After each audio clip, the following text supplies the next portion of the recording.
النهارده هعمل معاكم وجبة غدا سهلة وسريعة وطعمها هايل.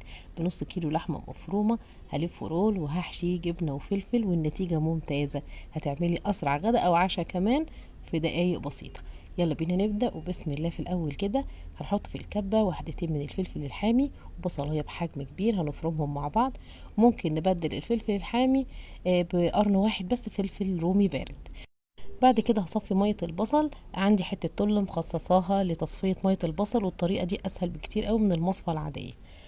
بحط التله على الطبق وبنزل عليه بالبصل المفروم وبلمه كده وبضغط عليه كل الميه اللي جوه البصل والفلفل كمان بتنزل في الطبق. ودي طريقه سهله قوي مش بتاخد غير ثواني. هناخد طفل البصل ونحطه في الكبه تاني وننزل عليه بنص كيلو لحمه مفرومه. بعد كده هبهر اللحمة بإضافة معلقة صغيرة ملح ونص معلقة صغيرة فلفل أسود وبابريكا وورق لورا ناعم وكزبرة ناشفة مطحونة وفلفل أسود، ومعاهم عودين من الكزبرة الخضراء برضو مقطعاها رفيع قوي مع معلقة كبيرة من الدقيق. وهفرم كل المكونات دي مع بعض لحد ما يبقى عندي عجينة الكفتة كده ناعمة ومتجانسة جدا. وممكن نحطها في التلاجة ربع ساعة او ممكن نص ساعة. ممكن تحضريها من بالليل وتاني يوم تبتدي تحضري رول اللحمة. هنا بقى هنعمله في قالب الكيك، ودي اسهل طريقة تعملي بيها رول لحمة. طبعا في طرق كتيرة قوي لكن يعني ممكن تكون بتاخد خطوات طويلة شوية، لكن جربي قالب الكيك هيديكي نتيجة ممتازة. باخد جزء كبير قوي من اللحمة وبفردها كويس قوي في القالب وبحاول ان انا اضغط عليها وبرفع اللحمة من على الجوانب. وبعد كده بحط في النص شوية من الجبنة الموتزاريلا، وعندي فلفل ألوان برضو مقطعاه شرايح. فبحط شوية الأول من الجبنة وبعدين الفلفل، وببتدي يعني أتبل الفلفل كده بتتبيلة بسيطة بإن أنا أديله رشة بسيطة قوي من الفلفل الأسود والجنزبيل البودر، وبرده رشة ملح بسيطة علشان الفلفل واحنا بناكله ما يبقاش دلع شوية، لان الجبنة اوريدي هي دلع خالص فما يبقاش الحشو اللي في اللحمة يكون طعمه دلع. المهم هنديله كده الرشة البسيطة دي من الاضافات اللي شفتوها. بعد كده هحط شوية تاني من الجبنة الموتزاريلا.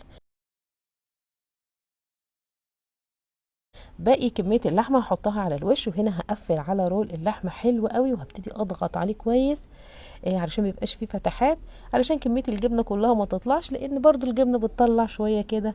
حاجات بسيطة بس نضغط عليه كويس. بعد كده هندخله الفرن، هنحطه على الرف اللي في النص والنار من تحت بس، وبيقعد معايا 20 دقيقة ويطلع مستوي واخد لون حلو قوي من غير شواية.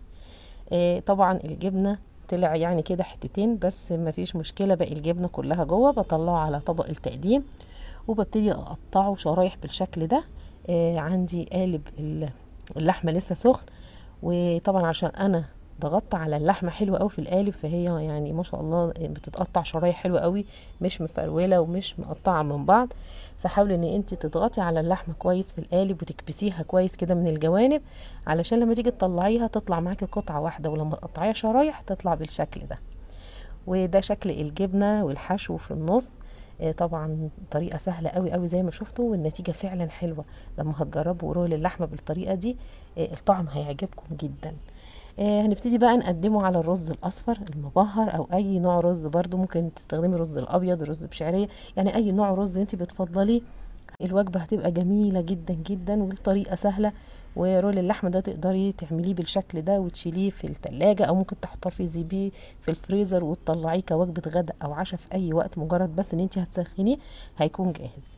جربي رول النهاردة وقدميه في اي وقت وفي اي مناسبة. شكله في التقديم حلو قوي وطعمه كمان احلى، وطريقة التحضير سهلة، في كام دقيقة هيكون جاهز. طريقة النهاردة مفيش اسهل منها، وان شاء الله لما هتجربوها هتعجبكم جدا. يلا بسرعة جربيها واوعدك انك مش هتندمي من كتر ما هي طعمها حلو قوي وسهلة في التحضير. ان شاء الله هتعجبكم.